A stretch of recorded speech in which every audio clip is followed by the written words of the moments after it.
اب آپ اس مبارک سلسلے کا 5واں حلقہ سماعت فرمائیں۔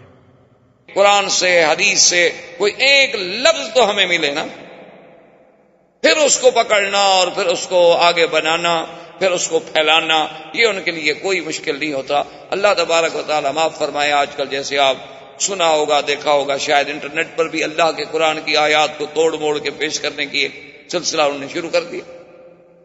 آیات کو بدل دیتے ہیں، اگلی پچھلے کے ساتھ لگا دی، آگے پیچھے الفاظ کر دی، یا کچھ الفاظ آگے پیچھے بڑھا دیے، جیسے پہلے دور میں بھی لوگوں نے بڑی کوشش کی۔ تو بہرحال اس نے بھی یہ حملہ کیا، لیکن یہ بات غلط ہے، اس لیے کہ جز پر کبھی کل کا اطلاق نہیں ہوتا، ہمیشہ یاد رکھیں۔ یعنی اگر آپ جا رہے ہوں اور سڑک پر ایک ٹانگ پڑی ہو تو آپ کہیں گے آدمی کی ٹانگ پڑی ہے، یہ نہیں کہیں گے کہ آدمی پڑا ہے۔ ہاتھ پڑا ہو تو آپ کہیں گے کہ ایک آدمی کا یار ہاتھ پڑا ہے، یہ کبھی نہیں کہیں گے کہ آدمی پڑا ہے، حالانکہ ہے تو جز اس کی ہے، تو اسی کی جز، اسی کا ہاتھ کٹا ہوا ہے، اسی کی ٹانگ کٹی ہوئی ہے، لیکن جز کو کبھی کل نہیں کہتے۔ جز سے کل سمجھ تو آ سکتی ہے، لیکن جز کا اطلاق کبھی کل پہ نہیں کیا جاتا کہ ہم ایک خواب دیکھنے کو پھر نبوت پر معمول کر لیں کہ چونکہ خواب باقی ہیں لہذا نبوت بھی باقی ہے۔ حضور صلی اللہ علیہ وسلم نے بڑے عجیب عجیب خواب دیکھے، اور انبیاء کے تو خواب بھی مبارک ہوتے ہیں۔ اور خواب میں ایک بات یہ بھی یاد رکھیں کہ کبھی آدمی دیکھتا کچھ ہے اور حقیقت کچھ ہو، کبھی آدمی دیکھتا ہے اور نتیجہ اس کے برعکس ہو، کبھی آدمی بظاہر دیکھتا ہے کہ ایک بڑی خطرناک چیز ہے لیکن وہ ایک رحمت ہوتی، جیسے ایک بی بی نے سرکار دو عالم صلی اللہ علیہ وسلم رحمت دو جہاں سے کہا کہ یا رسول اللہ میں نے خواب دیکھا ہے اور بڑا ڈر گیا۔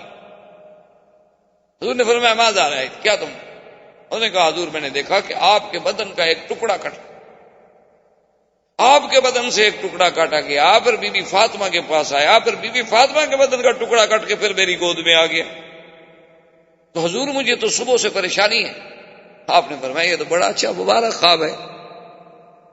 اس نے پوچھا حضور یہ کیسے مبارک خواب ہے؟ آپ نے فرمایا اللہ بی بی فاطمہ کو بچہ دیں گے، اور بچہ جو ہے وہ اپنے ماں باپ کا ٹکڑا ہوتا ہے، اور بی بی فاطمہ میرے بدن کا ٹکڑا ہے، اور وہ بچہ جو ہے تمہاری گود میں آئے گا اور تم اسے کھلاؤ گے۔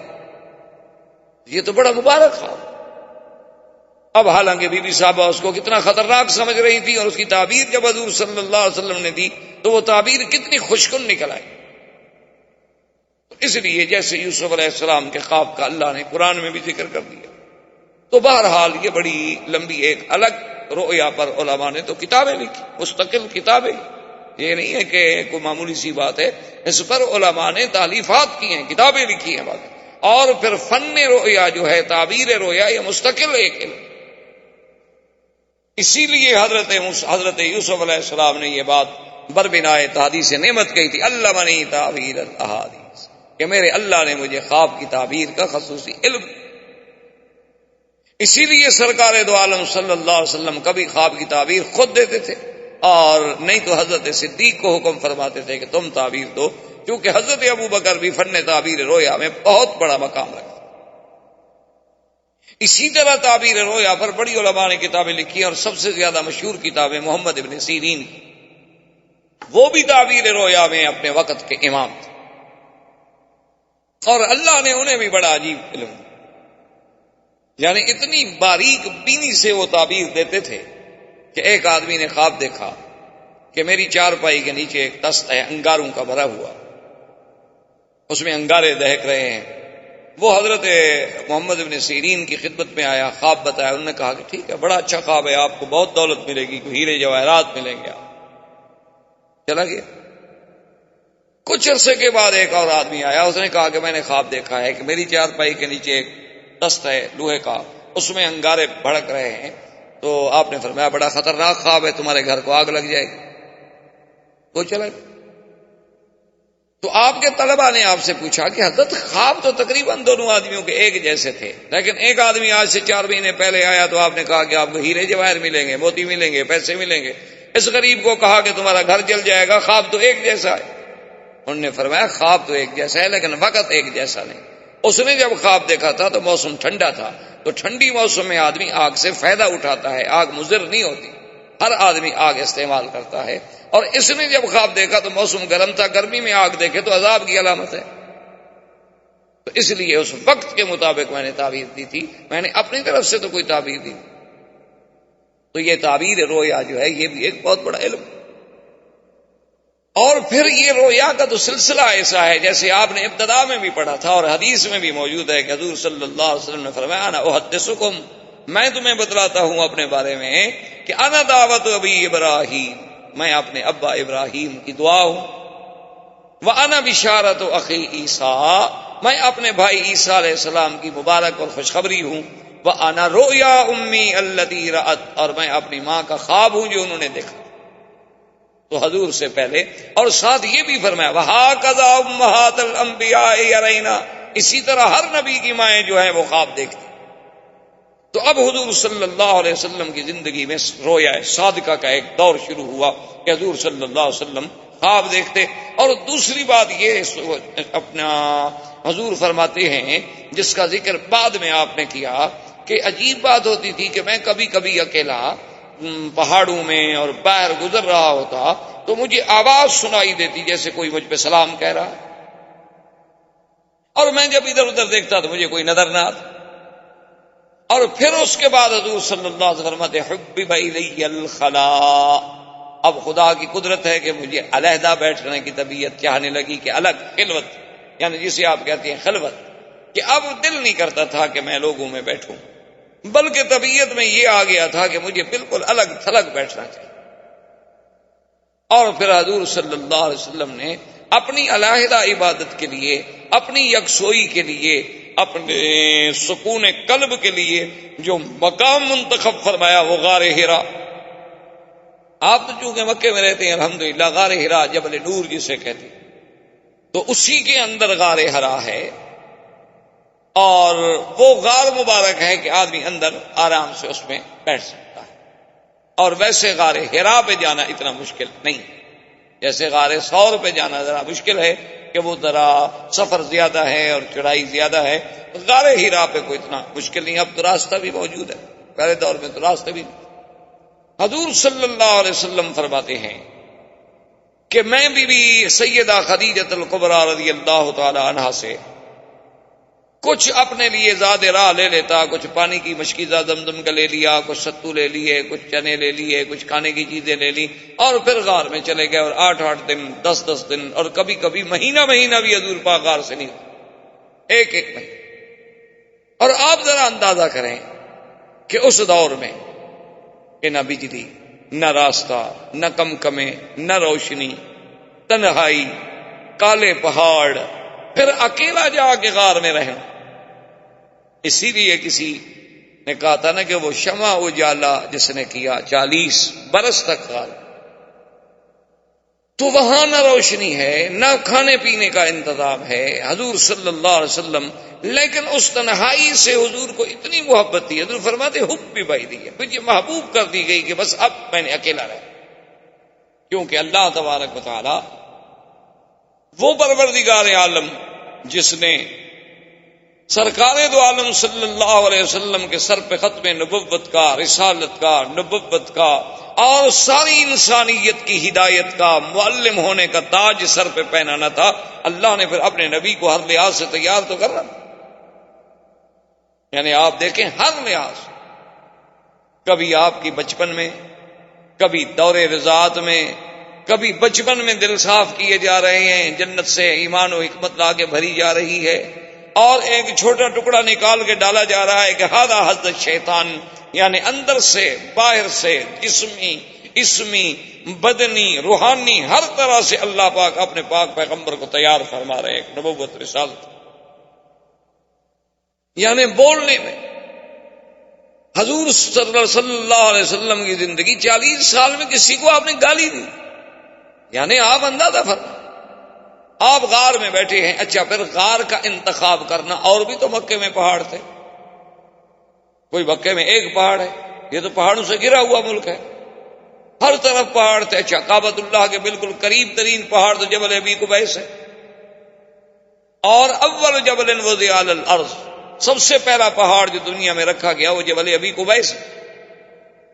لیکن حضور صلی اللہ علیہ وسلم کا غار حرا میں جانا جو ہے یہ بھی اللہ تبارک و تعالیٰ کی حکمتوں میں سے حکمت تھی کہ اللہ نے ایک طرف جانب اعلیٰ ہے اور ایک طرف جانب اسفل ہے، ایک طرف قدا ہے اور ایک طرف قدئی ہے۔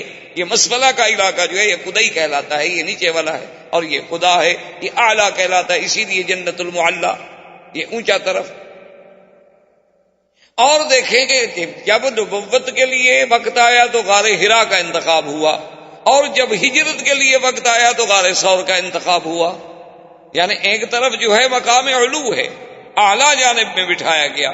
اب چونکہ نبوت مل گئی ہے اور سفر ہے تو لازماً اب نزول ہے الی المدینہ، تو پھر غار یعنی ثور کا انتظام کیا گیا۔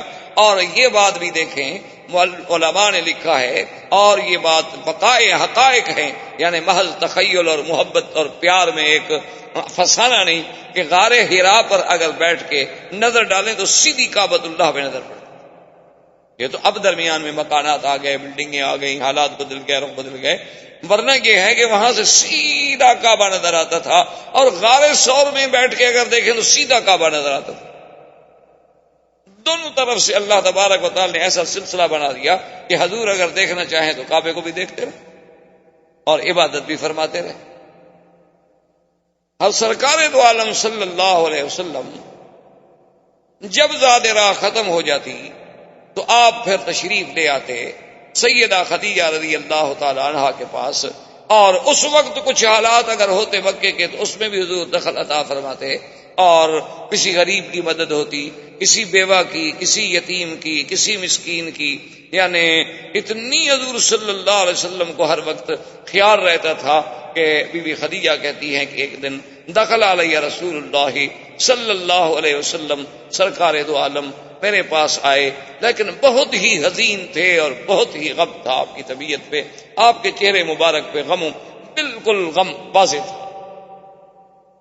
تو بی بی خدیجہ فرماتی ہے میں تو پریشان ہو گئی، میں نے کہا حضور کیا بات، کیوں آپ غم؟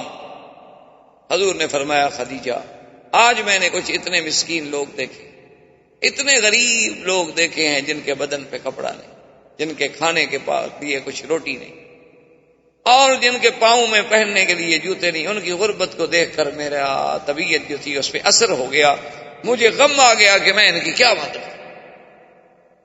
تو بی بی خدیجہ نے کہا کہ لا تحزن یا رسول اللہ، آپ کیوں گھبراتے، کوئی غم کرنے کے لیے۔ تو بی بی خدیجہ نے اسی وقت غلاموں کو بھی بلایا اور اپنے کچھ رشتہ داروں کو بھی بلایا، اور بعض روایات میں ہے کہ اس وقت بھی حضرت ابو بکر صدیق رضی اللہ تعالی عنہ بھی تشریف، اور بعض روایات میں ہے کہ حضرت علی بھی تھے، اور حضرت علی کا ہونا جو ہے وہ بالکل حقیقت ہے۔ اس لیے وجہ دراصل یہ تھی کہ ابی طالب کے زمانے میں غربت کا دور تھا، کیونکہ ابی طالب جو ہے وہ بہت سخی آدمی تھے، جیسے عبد المطلب سخی، اور پھر چونکہ مکے کی سرداری ان کے پاس تھی، اور سرداروں پر تو صاف بات ہے پھر اخراجات کا زیادہ بوجھ ہوتا ہے کہ حجاج کو سنبھالنا، زمزم کا پلانا، حجاج کی خدمت کرنا، امور کو سنبھالنا، ہر فریادی کی فریاد سننا، ان کی اعانت کرنا، ان کی مدد کرنا، تو ان پر بہت بڑا بوجھ ہوتا ہے۔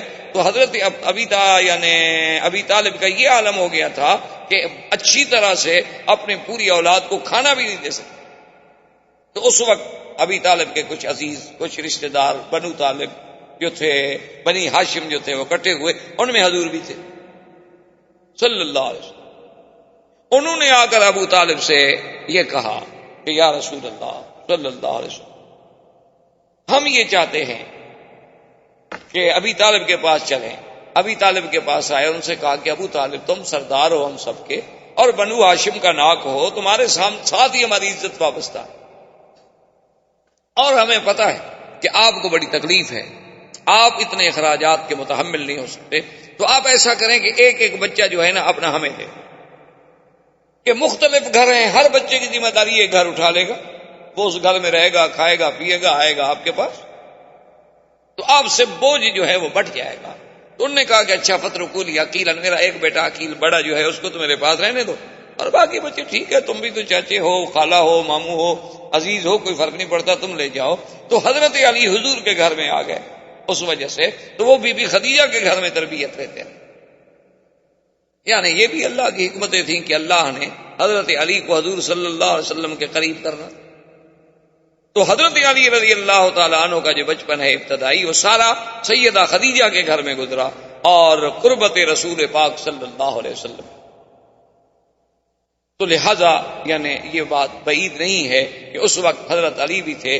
تو جب سارے رشتہ دار آ گئے، ابو بکر بھی آ گئے، ان کے غلام بھی آ گئے اور رشتہ دار بھی آ گئے، تو بی بی خدیجہ نے میسرہ کو حکم دیا کہ اندر سے درہم و دینار جو ہیں ان کی وہ تھیلیاں جو ہے لے آؤ اور حضور کے سامنے انڈیل. اس زمانے میں درہم و دینار ہوتے تھے، یہ کاغذ کی چیزیں، کاغذ کے نوٹ اور کاغذ کے پیسے تو یہ بہت بعد میں بنائے گئے. پہلے تو چونکہ اعتماد جو ہے وہ سونے اور چاندی پہ ہوتا تھا، یا درہم یا دینار. اس کے نام مختلف ہوتے تھے، ہر علاقے کے اپنے اپنے نام ہوتے تھے، لیکن بنیاد جو تھی کرنسی کی وہ سونے اور چاندی پہ. اور اسلام بھی اصل میں جو بنیاد سمجھتا ہے نا معاملات کی، وہ سونے اور چاندی کو سمجھتا. یہ بھی ایک دراصل یعنی بہت بڑا اقتصادی مسئلہ ہے کہ اس کو اس سے ہٹ کر ہم کاغذوں پہ آ گئے. اگر ہم اسی اصل پہ رہتے تو کبھی ملک اتنے نقصان میں نہ آتے جو آج اقتصادی تباہی کا شکار ہوتے. کیونکہ صاف بات ہے نا جی، پیسے چھاپنا تو مشکل نہیں ہوتا نا، پریس میں آپ نے نوٹ ہی چھاپتے چلے گئے، چھاپتے چلے گئے، چھاپتے چلے گئے، آخر مر گئے.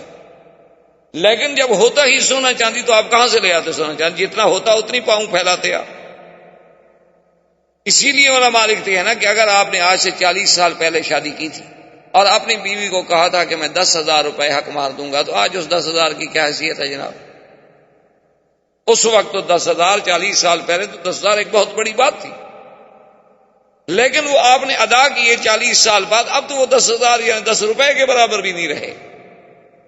اس لیے علماء کہتے تھے کہ ایسے معاہدات جو ہیں وہ بھی سونا چاندی رکھا جائے بجائے پیسوں، کہ جب بھی حق المال کا فیصلہ ہو سونے چاندی سے ہو، چاہے نقد ہو یا ادھار ہو، لکھا جائے کہ 10 تولے سونا یا 20 تولے سونا، تاکہ جب بھی کبھی عورت کو ملے کوئی چیز تو ملے. محض تلا ابتا نہ ہو لکھا ہوا ہو کاغذوں میں ہم نے 1 لاکھ روپیہ مہر دے دی، اور آج آپ 1 لاکھ روپے دے دیں، 7,000 ریال بھی نہیں بنتے. 7,000 ریال سے وہ کیا کر لے بیچارے. تو بہر صورت میرے کہنے کا مقصد یہ ہے کہ بی بی خدیجہ نے حکم دیا تو میسرہ غلام نے آ کر آپ کے سامنے اتنا درہم و دینار ڈالے کہ مورخین کہتے ہیں کہ حضور ان کے سامنے چھپ گئے، یعنی اتنا اونچی ہو گئی وہ ڈھیری. اور اس کے بعد بی بی خدیجہ نے کہا کہ یا رسول اللہ، یہ سارا مال آپ کے لیے ہے، آپ غریبوں میں تقسیم کریں. آپ غمگین کیوں ہوتے ہیں، پریشان کیوں ہوتے ہیں، اداس کیوں ہوتے ہیں؟ لٹا دیں آپ، مال میرا ہے لیکن ہاتھ آپ کا ہو. حضور صلی اللہ علیہ وسلم نے وہ سارا مال غریبوں میں تقسیم کیا. حضور نے کہاں گھر میں رکھنا تھا، وہ رحمت دو جہاں، اسے دنیا سے کیا تھا. تو آقا انعامدار صلی اللہ علیہ وعلا آلہ واصحابہ وسلم تسلیما کثیرا کثیرا فرماتے ہیں کہ میں غار میں بیٹھا تھا، عبادت میں مشغول تھا، کہ ایک آدمی ایسے سامنے، ایک تو اس کے آنے کا انداز ایسا تھا کہ میں حیران ہو گیا کہ یہ کیسے سامنے سے ایسے ہوا میں فضا میں کیسے آ رہا ہے. اور جب وہ میرے پاس آیا، آ کے اس نے سلام کیا، اور اس کے پاس ایک ریشمی کپڑا تھا، اس کپڑے میں کچھ لکھی ہوئی چیز تھی. اور جب میں نے اس کو دیکھا تو اس نے آتے ہی سلام کرنے کے بعد ہی مجھے فوراً کہا کہ اقرا اقرا بسم ربک الذی خلق خلق الانسان من علق اقرأ وربك الاکرم الذی علم بالقلم علم الانسان ما لم يعلم. اس نے کہا کہ اقرا پڑھو. اس لیے ہمیشہ یاد رکھیں کہ بعض لوگ کہتے ہیں نا کہ جبریل نے ویسے کہا تھا پڑھو، تو صرف اگر پڑھنا ہوتا تو وہ حضور کے لیے کون سی مشکل بات تھی. حضور عرب ہیں اور جبریل بھی عربی زبان میں کلام کہہ رہا ہے، تو عربی کو اگر آپ کہیں، عربی زبان کو میرے ساتھ دہراتے جاؤ تو کون سی مشکل بات ہے. جیسے آپ کسی ہندوستان کے آدمی سے کہیں کہ جی میں اردو میں بات کرتا ہوں، آپ وہی لفظ کہتے جائیں کہ جی میں آج حرم شریف جاؤں گا، تو اس لفظ کا کہنا اس کے لیے کیا مشکل ہے بھائی؟ حضور صلی اللہ علیہ وسلم کے لیے کہنا کیا مشکل تھا کہ حضور نے فرمایا ما انا بقارئ، کہ اے آنے والے میں پڑھا ہوا نہیں. تو اس لیے محدثین کرام نے لکھا اور بہت ساری روایات سے اس پہ روشنی بھی پڑتی ہے کہ دراصل وہ ریشمی کپڑے پہ یہ آیات مبارک لکھی ہوئی تھی اور وہ حضور کے سامنے انہوں نے رکھی اور کہا کہ اقرا. اب حضور نے کہا کہ ما انا بقارئ، کہ میں تو پڑھا ہوا نہیں، میں کیا پڑھوں، کیونکہ حضور صلی اللہ علیہ وسلم تو کسی مدرسے میں گئے نہیں. حضور صلی اللہ علیہ وسلم نے تو کسی استاد سے پڑھا نہیں. اس میں کئی حکمتیں تھیں. علماء نے لکھا کہ سب سے بڑی حکمت تو یہ تھی کہ اگر حضور شام تشریف لے جاتے یا اور ملک میں تشریف لے جاتے، اس وقت بھی تو لوگ آخر تھوڑے بہت یعنی دانا دانا تو پڑے ہوئے موجود تھے، تو کل کو دشمنوں کو تہمت لگانے کا موقع ملتا کہ شاید یہ قرآن حضور نے خود لکھا ہو، خود بنایا ہو. لیکن وہ نبی جس نے کبھی ایک لفظ نہ پڑھا ہو اور قرآن پڑھ کے سنا دے، تو نبی امی ہونا جو تھا وہ دراصل آپ کی صداقت کی دلیل تھی کہ آپ نے پڑھا کوئی نہیں، لیکن ایسا کلام پڑھا رہے ہیں اور ایسا کلام پڑھ رہے ہیں کہ جس کا کوئی دنیا سے بڑا ادیب، بڑے سے بڑا شاعر، بڑے سے بڑا فصیح انسان جو ہے وہ بھی مقابلہ نہیں کر سکتا. تو حضور صلی اللہ علیہ وسلم فرماتے ہیں کہ میں نے کہا ما انا بقارئ، میں پڑھا ہوا نہیں. اس نے پھر کہا اقرا، کہ حضور پڑھیں. حضور نے فرمایا ما انا بقارئ، میں پڑھا ہوا نہیں. اس نے پھر کہا، عرض کیا اقرا، حضور پڑھیں. آپ نے فرمایا ما انا بقارئ، میں پڑھا ہوا نہیں. اب حضور فرماتے ہیں، بخاری شریف میں بھی الفاظ موجود، فَزَمَّنِي ضَمَّةً شَدِيدَةً، کہ جبریل نے مجھے سینے سے لگا کے بھینچا. اللہ اکبر. اب یہ اتصال ہو رہا ہے نا رسول نوری کا رسول بشری کے ساتھ، کیونکہ جبریل بھی تو رسول ہے، جبریل تو پیغمبر ہے اور وہ نوری ہے. وہ رسول ہے اللہ کی طرف سے نبی تک، اور میرے مدنی رسول ہیں آگے ساری کائنات کے لیے. تو اب دو رسولوں کا اتصال جو ہوا، تو اب لقاء جو ہے لقاء نور مال بشر، اور اس بھینچنے کا، اس سینے سے لگانے کا ایسا اثر ہوا کہ حضور فرماتے ہیں کہ جب اس نے پھر کہا تو میں نے پڑھا اقرا بسم ربک الذی خلق. تو دراصل علماء کہتے ہیں کہ اللہ تبارک و تعالی نے اس طریقے سے وہ علم جو تھا حضور صلی اللہ علیہ وسلم کے سینے میں منتقل فرمایا. علوم جو ہیں کبھی نظر سے بھی منتقل ہو جاتے ہیں، اور علوم جو ہیں کبھی اپنے انسان کے ملنے سے بھی منتقل ہو جاتے ہیں. لیکن یہ باتیں سمجھائی نہیں جاتی.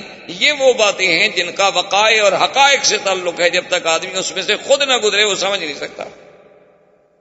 سہارنپور کا ایک واقعہ ہے، حضرت مولانا خلیل احمد صاحب سہارنپوری رحمۃ اللہ علیہ، جو بہت بڑے محدث گزرے ہیں، جن کی حدیث پہ بڑی بڑی شروحات ہیں، بہت بڑے محدث زمان گزرے ہیں، ساری زندگی جنہوں نے حدیث مبارک کی خدمت کی. اور یعنی یوں اندازہ کریں کہ حضرت شیخ الحدیث مولانا زکریا رحمۃ اللہ علیہ کے بھی استاد تھے، میرے والد صاحب رحمۃ اللہ علیہ کے بھی استاد تھے.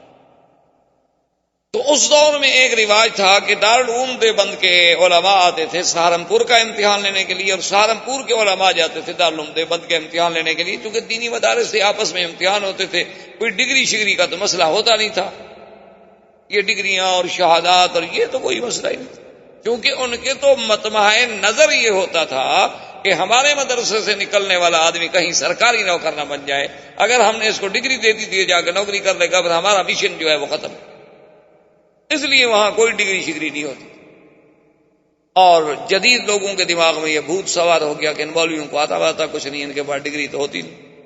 آتا تو صرف اس کو ہے جس کے پاس ڈگری ہو، چاہے لفظ ڈگری کا ترجمہ بھی نہ کر سکتا ہو.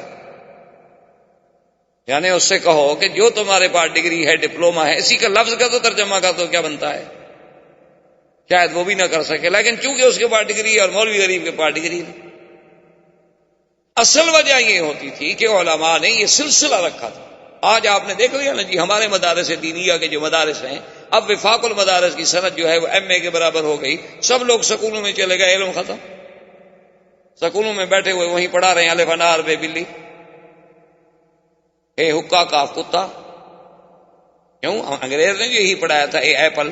یہ اے الف سے اللہ کیوں پڑھاتے ہیں مسلمان کے بچے کو؟ یہ بے سے بیت اللہ کیوں پڑھاتے؟ بے سے بلی ہی پڑھانی تھی نا انہوں نے. یہ حج، ہا سے حج کیوں پڑھاتے؟ ہے سے حکا ہی پڑھانا تھا. کاف سے کعبہ کیوں پڑھاتے؟ کاف سے انہوں نے کتا ہی پڑھانا تھا، کیونکہ کتے کی نسل سے یہ لائے تھے یہ لغت. نہ ایمان سے کہیں کیا کاف سے کعبہ نہیں بن سکتا؟ با سے بیت اللہ نہیں بن سکتا؟ الف سے اللہ نہیں بن سکتا؟ میم سے مدینہ مکہ نہیں بن سکتا؟ کیا وجہ ہے آخر آپ اس بلی کتے کے پیچھے آج تک بھاگ رہے ہیں؟ بہرحال ہم سیرت کے موضوع سے نہ ہٹ جائیں تو حضور صلی اللہ علیہ وآلہ وصحبہ وسلم کہ اب دیکھیں علوم کا ایک نقل کا یہ بھی طریقہ ہوتا ہے کہ جب علماء دیوبند امتحان لینے کے لیے آئے انہیں شکایت کی گئی کہ فلاں طالب العلم جو ہے وہ حضرت خلیل احمد صاحب سہارنپوری کی خدمت میں رہتا ہے، ہر وقت ان کی خدمت کرتا ہے، کپڑے دھوتا ہے، گھر کا کام کرتا ہے، پڑھتا زیادہ نہیں. تو اب جو ممتحن تھے، اور ممتحن بھی کون تھے؟ شیخ الہند. ممتحن تیرے میرے جیسا تو نہیں تھا، ممتحن وہ تھا سینے مالٹا. ممتحن وہ تھا جس نے مالٹے میں بیٹھ کے ترجمہ قرآن لکھا کہ اس کے مقابلے پر آج تک کوئی ترجمہ ماں کا لال نہیں لکھ سکا. سب نے اس سے نقل کیا، جنہوں نے بعد میں لکھا ہے سب نے اس سے نقل کیا. ان لوگوں نے بھی نقل کیا جو عقیدے میں اس کے دشمن ہیں، انہوں نے بھی اعتراف کیا، مانا کہ ہم نے فائدہ اٹھایا ہے ان کے ترجمے سے. اور انہوں نے کہاں لکھا تھا؟ مالٹے میں بیٹھ کر، کوئی کتاب نہیں، کوئی مرجع نہیں، کوئی مطالعے کا ذریعہ نہیں، بس اپنے دماغ کے زور سے بیٹھے ترجمہ لکھ رہے ہیں. یہ وہ مولوی تھے نا جن کے پاس ڈگری نہیں ہوتی. شیخ الاسلام ابن تیمیہ نے جیل میں بیٹھ کر قرآن کی تفسیر جو تھی کولے کے ساتھ جیل کی دیواروں پہ لکھ دی سارے قرآن کی تفسیر، کیونکہ کاغذ وہ نہیں دیتے، قلم وہ نہیں دیتے. کیا کریں؟ تو وہ باورچی کو کہہ دیا تھا کہ جب تم روٹی پکاؤ وہاں جو کولے شولے بچ جائے نا وہ لے آیا کرو. وہ کولے لے آتا اور کولے سے دیوار پر لکھتے رہتے. جیل ختم ہوئی، تفسیر قرآن ختم ہو. ان کے بعد بھی ڈگری شگری نہیں تھی، بیچارے ان پڑھ آدمی تھے، کوئی ڈگری نہیں تھی. تو اب جناب یہ ہے کہ جب وہ آئے تو حضرت شیخ الہند نے سب سے پہلے اسی طالب کو بلایا. وہ شکایت ہو چکی تھی نا کہ یہ پڑھتا نہیں، تو سب سے پہلے اسی طالب کو بلایا اور بخاری شریف کی حدیث کا ایک مشکل ترین سوال پوچھا. بچے نے جواب دے دیا، بالکل ٹھیک. دوسرا سوال پوچھا، جواب دے دیا. تیسرا سوال پوچھا، جواب دے دیا. شیخ الہند فکر کر کے سوچتے سوچتے آخر انہوں نے حضرت مولانا خلیل احمد صاحب سے کہا کہ حضرت آپ کمرے سے باہر تشریف لے جائیں. انہوں نے کہا بتاؤ، میں نہیں بول رہا ہوں، میں کوئی کر رہا ہوں، میں کوئی اشارے حدیث کے جواب کے لیے میں کوئی اشارے میں سمجھا رہا ہوں. انہوں نے کہا حضرت سمجھا نہیں رہے، آپ اپنا علم اس کے سینے میں ڈال رہے ہیں. یہ جواب تو ایک مولوی نہیں دے سکتا، بچہ کیسے دے سکتا ہے؟ تو اس طرح بھی علوم منتقل ہوتے تھے. حتیٰ کہ بعض عراقیین کے علماء تو اتنے مشہور تھے کہ استاد بیٹھا ہوا ہے مدینہ منورہ میں، شاگرد بیٹھا ہوا ہے مکہ مکرمہ میں اور پڑھا رہے ہیں. تو اگر یہ بعد کے لوگ جن کا کوئی مقام بھی اتنا بڑا نہیں ہوتا، وہ اگر علوم میں اتنی دسترس کر سکتے ہیں، جسے آج آپ ٹیلی پیتھی کہہ لیں، آپ کچھ کہہ لیں، آپ کبھی اس سے متاثر ہو کے اس کے دماغ میں ایک بات ڈال دی جاتی ہے، اس کو بریف کر دیا جاتا ہے، اس کی برین واشنگ کر دی جاتی ہے، جو دماغ میں ڈال دی گی وہ نکلتی نہیں. آپ جناب یہ ہے کہ آج یعنی جتنے لوگ ہیں آپ کے پی ایچ ڈی کرنے والے یا سی ایس پی کرنے والے یا آئی سی ایس کے امتحان دینے والے یا اعلیٰ ڈگری حاصل کرنے والے، ان کے دماغ میں یہ بات بٹھا دی جاتی ہے کہ سب سے بڑا تمہارا دشمن مولوی، نکال کے دکھا دو مجھے. وہ سب سے یعنی سب سے بڑی نفرت اس سے کریں گے جس کے چہرے پہ داڑھی دیکھ لیں. ان کے باپ کی بھی داڑھی ہو تو کہیں گے ہاں اولڈ مین. کوئی آدمی پوچھ لے کہ یہ وہ جو آدمی جا رہا تو چھوٹے نہیں ہے، بوڑھا ہے، کدھر گلی میں رہتے، یعنی اس کو باپ ماننے کے لیے، کیونکہ اس کے چہرے پہ نبی کی سنت ہے. انہوں نے ذہنوں میں بٹھا دیا ہے، دماغوں میں بٹھا دیا ہے کہ خوبصورت وہ ہوتا ہے جو نبی کی سنت کا مخالف ہے. دماغ میں بیٹھی ہوئی بات. اس بیچارے کے سوتے اٹھتے بیٹھتے ہر وقت لوری سے لے کر جوان ہونے تک یہ باتیں دماغ میں بٹھا دی جائیں تو وہ کہاں جائے بیچارہ. اس کے لیے تو داڑھی والا آدمی عجیب نظر آتے، وہ کہتے تو کارٹون ہے، یہ کہتے میرا باپ کیسے ہو سکتا ہے. لیکن ان چیزوں کا پتہ، ان دو بالوں کی قیمت کا پتہ قیامت میں لگے گا جب ہم حضور کے سامنے صلی اللہ علیہ وسلم. پھر تمہیں پتہ لگے گا کہ بھئی داڑھی والے کا کیا مقام ہے اور داڑھی منڈانے والے کی کیا حیثیت ہے حضور کی دربار میں. تو اس طرح جب لقاء ہوا نا جی جبریل کا حضور سے، ضمنی ضمۃ شدیدۃ، اور کہا اقرا بسم ربک الذی خلق. حضور نے پڑھا اور اس کے بعد فرماتے ہیں جیسے وہ آیا تھا اسی طرح چلا گیا. اور جب چلا گیا تو میرے بدن پہ کپ کپی تاری ہے اور میرا بدن تھر تھر کانپ رہا ہے اور خوف ہے اور ہیبت ہے اور ایک روب ہے. میں سمجھ نہیں سکتا کہ کیا ہو گیا, کیا تغیر آ گیا میری زندگی میں, اتنی بڑی تبدیلی. بعض علماء نے تو یہ بھی لکھا ہے کہ اسی وقت جب حضور غار سے آ رہے تھے تو جبریل علیہ السلام کو آپ نے پھر دیکھا کہ وہ آسمان و زمین کے درمیان ایک کرسی پہ بیٹھے ہیں اور وہ کہتے ہیں کہ انت محمد وانا جبرائیل, اور کہتے ہیں کہ آپ نہ گھبرائیں, میں تو جبریل ہوں اور آپ اللہ کے نبی محمد مصطفیٰ ہیں. اور آپ نے اس کو اس کی اصلی شکل میں دیکھا جس کے بارے میں قرآن کہتا ہے علمہ شدید القوا. لیکن یہاں بہرحال لوگوں کو مورخین کو مغالطہ لگا ہے. حضور پاک نے جبریل کو دیکھا ہے اور 2 دفعہ دیکھا ہے, ایک دفعہ زمین میں اور ایک دفعہ آسمانوں. اور اسی طرح یہ بھی روایات میں ملتا ہے کہ جبریل علیہ السلام حضور کی بعثت سے پہلے حضور پر سلام بھی فرمایا کرتے تھے, السلام علیکم یا رسول اللہ. اور اسی طرح حضور صلی اللہ علیہ وسلم پر صرف یعنی انسان تو نہیں بلکہ پتھر. اسی لیے مکے میں آج بھی وہ جگہ ہے, آج بھی وہ گلی موجود ہے. آپ مروہ سے جب جائیں گے معلیٰ کی طرف تو یہ چھتی ہوئی بازار جسے آپ کہتے ہیں, اس طرف جب نکلیں گے تو کسی سے بھی پوچھیں کہ زگاگ الحجر, کہ بھئی وہ زگاگ وہ حجر والی گلی کون سی ہے, تو آپ کو بتائیں گے کہ یہ زگاگ الحجر ہے. اس کو زگاگ الحجر کیوں کہا جاتا ہے؟ حضور نے فرمایا انی لعارف حجرا بمکہ تھا, بخاری شریف میں حدیث.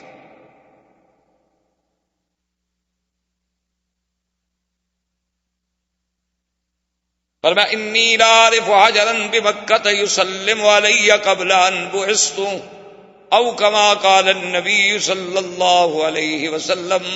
آپ نے فرمایا کہ نبوت ملنے سے پہلے میں اس پتھر کو آج بھی پہچانتا ہوں کہ جب میں اس کے قریب گزرتا تھا تو وہ کہتا تھا الصلاۃ والسلام علیک یا رسول اللہ, مجھ پہ سلام پڑھتا تھا. یعنی یہ لفظ نہیں ضروری, مقصد ہے کہ وہ سلام کہتا تھا. تو پتھر بھی سلام کہتے تھے, اور کیوں نہ کہیں, ابھی تو حضور ماں کے پیٹ میں تھے کہ پتھروں سے آوازیں آتی تھیں اور مبارکیں آتی تھیں کہ ابشری ابشری یا آمنہ قد حملت بالحمل, مبارک ہو تمہارے پیٹ میں کون سا خوش قسمت بچہ. اور یہ کیوں نہ, حضور صلی اللہ علیہ وسلم نے جبریل کو دیکھا. اور یہ بھی مسئلہ یاد رکھیں کہ 1,24,000 نبی میں کسی پیغمبر نے جبریل کو اس کی اصلی شکل میں نہیں دیکھا ما سوائے سرکار دو عالم صلی اللہ علیہ وسلم. کسی پیغمبر کسی نبی نے جبریل کو تو دیکھا ہے, لیکن اصلی صورت جو اللہ نے جبریل کی اصلی صورت بنائی ہے, جس پہ جبریل کو پیدا کیا گیا, اس صورت پہ کسی نے نہیں دیکھا اور نہ کوئی دیکھ سکتا ہے. بلکہ حضرت ابن عباس کی ایک روایت ہے کہ اگر کسی انسان کی اتفاقاً جبریل پہ نظر پڑ جائے تو وہ آدمی اندھا ہو جائے. وجہ کیا ہے؟ آپ دیکھیں نا, یہ آپ سورج کی طرف دیکھیں تو پھر آپ کی آنکھیں بند ہو جاتی ہیں کہ نہیں ہو جاتی؟ چونکہ کیسے نور کا مقابلہ کریں, کیسے اس شعاع کا مقابلہ کریں. تو وہ نور جو ہوتا ہے اللہ کے فرشتے کا, چونکہ وہ تو نوری مخلوق ہے, اس نور کا اتنا اثر ہوتا ہے کہ آگے والا نور ختم ہو جاتا ہے. آپ دیکھیں نا, جیسے ابھی یہ بتیاں جل رہی ہیں, کیسے نور نظر آ رہا ہے, لیکن اگر سورج نکل آئے تو اس کی کیا حیثیت ہوگی؟ اس میں کوئی شبہ نہیں کہ سرکار دو عالم صلی اللہ علیہ وسلم نے جبریل علیہ السلام کو 2 دفعہ دیکھا. یاد رکھیں, ایک دفعہ دنیا میں اور ایک دفعہ آسمان. اور اصلی صورت میں دیکھنے اور دکھانے کی وجہ کیا تھی یہ بھی یاد رکھ لیں, تاکہ خدا نہ کرے خدا نہ کرے خدا نہ کرے کوئی دشمن اسلام, کوئی عدو, کوئی مستشرق, کوئی یہودی, کوئی نصرانی, کوئی وثنی, کوئی ہندو کل کو یہ کہے کہ جی کیا پتا جو آدمی آیا تھا جس نے پڑھایا تھا اقرا بسم ربک الذی خلق, پتہ نہیں وہ کون تھا, حضور نے اس کو جانا تو نہیں, حضور نے کبھی اس کو دیکھا تو تھا نہیں. تو اللہ نے صرف لکھا نہیں, لکھا کے ساتھ رویت بھی کرائی, اور رویت 2 دفعہ ہوئی. اب البتہ اس میں ذرا اختلاف ہے کہ یہ رویت جو ہے اب وحی آنے کے فوراً بعد ہوئی یا وحی آنے کے بعد کافی مدت کے بعد. حضور صلی اللہ علیہ وسلم نے فرمایا کہ جبرائیل میں تجھے تیری اصلی صورت میں دیکھنا چاہتا ہوں, کبھی تم مجھے اپنی اصلی صورت دکھاؤ. تو جبریل نے کہا کہ بہت اچھا یا رسول اللہ. تو حضور فرماتے ہیں کہ حضور اجیاد محلے میں کھڑے تھے, یہ محلہ جو جیاد ہے, اور جبریل سامنے آیا, قد سد الافق, کہ پورا افق جو ہے، افق کا معنی ہے جو آسمان و زمین تک آپ کو خلا نظر آ رہا ہے، کہ سارے کا سارا افق بھر گیا. حضور صلی اللہ علیہ وسلم فخر مغشیا، حضور بے ہوش ہو کے گر گئے. اسی کو قرآن پاک نے فرمایا ثم دنا فتدلى فكان قاب قوسين او ادنى. اللہ نے فرمایا کہ پھر وہ قریب آیا، پھر لٹ کے قریب آیا جبریل جلدی سے، اور اس نے کہا کہ انت رسول اللہ وانا جبرائیل، کہ محمد مصطفیٰ آپ کیوں ڈر رہے ہیں، میں تو جبریل ہوں اور آپ تو اللہ کے رسول ہیں. حضور صلی اللہ علیہ وسلم نے فرمایا کہ جبرائیل کمال ہے، یہ سارا افق تمہارے پروں سے بھر گیا. اس نے کہا حضور میں نے تو ابھی پورے پر بھی نہیں کھولے تھے، ابھی تو میں نے تھوڑے سے کھولے تھے. آپ نے دیکھا نا جیسے مور کبھی پر کھولتا ہے، کبھی تھوڑے سے، کبھی آدھے سے، کبھی پھر پورے کھول لیتا ہے. اس نے کہا حضور میں نے تو ابھی پورے پر بھی نہیں کھولے تھے. اور حضور فرماتے ہیں کہ بلہو ستوں میں یا تو جناحن، اللہ نے جبریل کو 600 پر دیے ہیں. اور ایک روایت میں انہوں نے کہا حضور میں نے تو ابھی 2 پر کھولے تھے اپنے. حضور نے فرمایا اچھا جبریل کوئی اور بھی اللہ کا فرشتہ ہے جو تم سے بھی زیادہ پروں والا ہو؟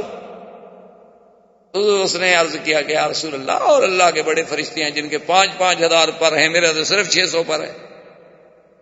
تو ایک دفعہ جبریل علیہ السلام کو حضور نے دیکھا زمین، اور ایک دفعہ آسمانوں میں جب معراج پہ گئے، زندگی باقی وہاں تک پہنچے تو انشاءاللہ وہ عرض کریں گے. تو بہرحال اب حضور صلی اللہ علیہ وسلم اس وحی آنے کے بعد وہ کیفیت، کیونکہ اللہ کا کلام، اس کا اثر، لقاء جبرائیل اور رسول نوری کا اتصال نور رسول بشری سے، اور اس سب کا تحیر کہ حضور بڑی طبیعت پہ اثر ہے، کانپتے ہیں، گھبراہٹ ہے، خوف ہے. اور سب سے پہلے حضور سیدہ خدیجہ رضی اللہ تعالیٰ عنہ کے گھر میں تشریف لائے اور فرمایا زملونی، کہ خدیجہ مجھ پہ کپڑا ڈالو، کپڑا ڈالو. بی بی خدیجہ نے دیکھا کہ حضور پاک کے چہرے مبارک پر رنگ اڑا ہوا ہے، گھبراہٹ ہے. تو آپ نے پوچھا کہ کیا بات ہے؟ اس نے کہا کہ میں نے ایسے ایسے دیکھا ہے. تو بی بی خدیجہ نے پتہ ہے کیا لفظ کہے؟ اس نے کہا حضور آپ ڈر رہے ہیں کہ شاید کوئی جن کا اثر ہو. لیکن انہوں نے کہا کہ واللہ خدا کی قسم ہے مجھے محمد مصطفیٰ، انک لتصل الرحم، تم تو رحم رشتے داروں کے ساتھ مہربانی کرنے والے، مصیبت میں کے مارے ہوں کی مدد کرنے والے، بیواؤں کے سر پہ چادر ڈالنے والے، یتیموں کے سر پہ ہاتھ رکھنے والے، غریبوں کی مدد کرنے والے. میرا مدنی آپ کیوں گھبرا رہے ہیں؟ آپ کو کبھی کچھ نہیں ہوگا، آپ بالکل ٹھیک ہیں، بالکل نہ ڈریں. حضور نے فرمایا بہرحال میرے اوپر ایک خوف ہے، اللہ جانے کی کیا بات. ایسے ایک چیز آئی، ایک بندے کی شکل میں آدمی آیا، اور آتے ہی اس نے مجھے کہا کہ پڑھو اقرا بسم ربک الذی خلق. اور میں نے کہا مانا میں کرے. تو بی بی خدیجہ چونکہ بہت بڑی دانا خاتون، اس نے کہا حضور آپ ذرا تسلی فرمائیں، بالکل نہ گھبرائیں، میں آپ کو لے کے جاتی ہوں ورقہ ابن نوفل کے پاس.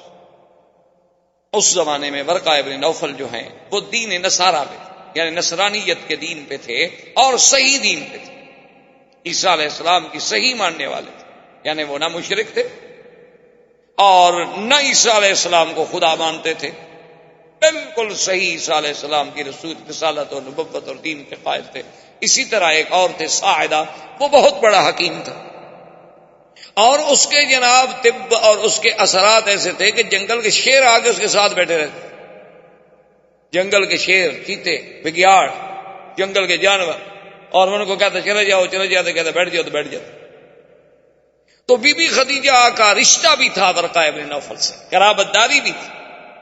تو بی بی خدیجہ جلدی سے حضور صلی اللہ علیہ وسلم کو لے کر ورقہ ابن نوفل کے پاس آئیں، اور ورقہ سے کہا کہ حل رأیتا مارا ابن، اب میں کہا دیکھو تمہارے بھائی کے بیٹے نے کیا چیز دیکھی ہے. تو ورقہ ابن نوفل نے کہا کہ ہاں مجھے بتاؤ کیا بات ہے. بہرحال گھبرانے کی تو بات کوئی نہیں ہوگی، چونکہ محمد پاک تو ان لوگوں میں ہیں جو ہمیشہ غریبوں کے کام آتے. جب حضور نے ساری کیفیت، ساری واقعہ سنایا کہ میں ایسے غار میں بیٹھا تھا، ایسی عبادت کر رہا تھا، ایسے میرے سامنے ایک آدمی آیا، اس نے آ کے مجھے یوں کہا. ورقہ سوچ رہے ہیں، سن رہے ہیں. جب حضور پاک نے بات ختم کی تو انہوں نے کہا ابشری یا خدیجہ، خدیجہ تمہیں مبارک ہو، ھذا الناموس الاکبر، یہ وہی جبریل ہے الذی نزل علی موسیٰ، جو موسیٰ علیہ السلام. مبارک ہو، یہ تو تمہارا شوہر جو ہے وہ تو اللہ کا نبی ہے، اس پہ تو وحی اتری. ھذا الناموس الذی نزل علی موسیٰ علیہ السلام، یہ وہی فرشتہ ہے جو موسیٰ علیہ السلام پہ اترا تھا. لیکن علماء نے لکھا کہ انہوں نے یہ نہیں کہا کہ عیسیٰ پہ اترا تھا. اس کی دو وجوہات ہیں. ایک تو یہ ہے کہ دین کامل اصل میں موسیٰ علیہ السلام، کتاب کامل جو تھی وہ موسیٰ علیہ السلام کی تھی. عیسیٰ علیہ السلام کے بعد جو کتاب انجیل تھی وہ بھی دراصل کتاب تورات کتابیں تھی. اور دوسری بات علماء نے ایک نقطہ یہ لکھا ہے کہ لوگ جو ہیں بعض تو عیسیٰ علیہ السلام کو خدا مانتے تھے، بعض تثلیث کے قائل تھے، بعض اس کو ابن اللہ مانتے تھے، تو اس لیے ان کا حوالہ دینا مناسب نہ سمجھا گیا، تو حضرت موسیٰ علیہ السلام کا حوالہ دیا اس نے کہ بھی یہ وہ ناموس اکبر ہے، یہ وہ روح القدس ہے، یہ وہ اللہ کا فرشتہ ہے الذی نزل علی محمد صلی اللہ علیہ وسلم. اور اس کے بعد اس نے فوراً کہا کہ یا محمد صلی اللہ علیہ وسلم، کاش میں جوان ہوتا، کاش میری صحت مجھے اجازت دیتی، اور کاش میں اس وقت مکے میں ہوتا جب یہ مکے والے آپ کو مکے سے نکالے. تو حضور ساری باتیں سنتے رہے. جب ورقہ ابن نوفل نے کہا کہ آپ کو مکے والے نکالیں گے تو حضور جوش میں آ گیا، فرمایا ابا مخرجی کیا ہوں، مجھے نکالیں گے مکے سے؟ بھائی نکالا تو اس کو جاتا ہے نعوذ باللہ جس کے اخلاق پہ کوئی اعتراض ہو، جس کے اعمال پہ کوئی اعتراض ہو. میرے تو الحمدللہ نہ اخلاق پہ، نہ اعمال پہ، نہ افعال پہ، نہ اقوال پہ، مجھے کیوں نکالیں گے؟ تو ورقہ ابن نوفل نے کہا کہ آپ نہ گھبرائیں محمد مصطفیٰ، اللہ کے نبی جتنے گزرے ہیں ان سب پر یہ وقت آیا ہے اور وہ آپ پر بھی آیا. تو زندگی باقی تو بات باقی. والسلام علیکم ورحمۃ اللہ وبرکاتہ. برادران اسلام، الحمدللہ ہم سیرت النبی صلی اللہ علیہ وسلم کے بارے میں اپنے دروس میں بیان کر رہے ہیں. حضور صلی اللہ علیہ وسلم کی سیرت طیبہ کے بارے میں ہم نے اختصاراً جزیرہ عرب کے احوال، حضور صلی اللہ علیہ وسلم کی ولادت سے قبل، پھر حضور صلی اللہ علیہ وسلم کی ولادت سے قبل آپ کے بارے میں مبشرات، ارہاسات، پھر زمان ولادت، پھر وقت ولادت، اور اس کے بعد زمانہ رضاعت، اور زمانہ رضاعت کے بعد پھر حضور صلی اللہ علیہ وسلم کا عنفوان شباب اور آپ کا سفر برائے تجارت شام اور واپسی پر سیدہ خدیجہ رضی اللہ تعالی عنہا سے آپ کا نکاح مبارک، اور پھر تجدید کعبہ، بناء کعبہ میں آپ کی شرکت، اور اس کے بعد رویا صادقہ، اور پھر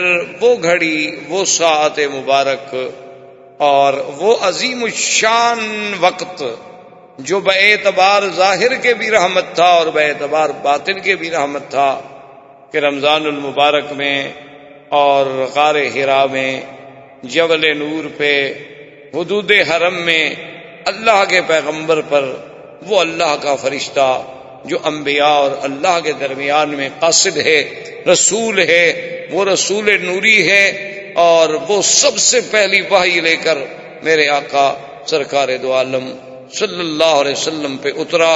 اور حضور پاک نے ان آیات مبارک کو تلاوت کرنے کے بعد آپ سیدہ خدیجہ رضی اللہ تعالی عنہا کے ہاں تشریف لائے، اور آپ پر اس وحی کا، اس ثقل کلام کا اور اس لقاء جبریل کا جو اثر تھا، اس کی وجہ سے ایک اس طرح بھی کیفیت تھی جس کا آپ نے سیدہ خدیجہ رضی اللہ تعالی عنہا سے اظہار کیا.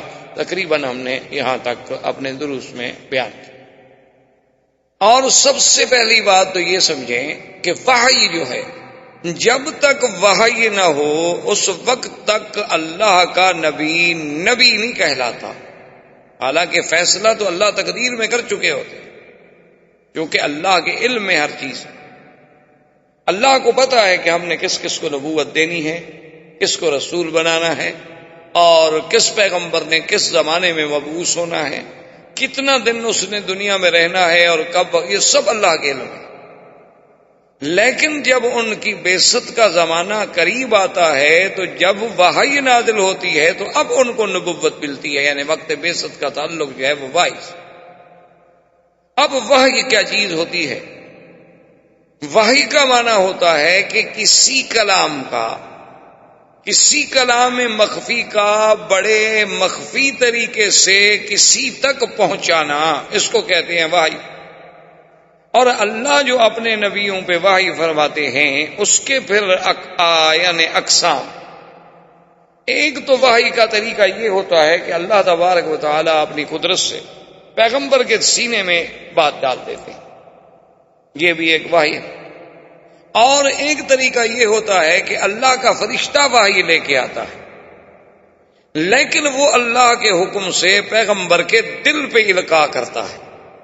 یعنی ایک تو اللہ نے خود براہ راست وحی ڈال دی، درمیان میں کوئی فرشتہ نہیں، اللہ تبارک و تعالیٰ نے پیغمبر کے دل میں ایک بات کا القاء کر دیا۔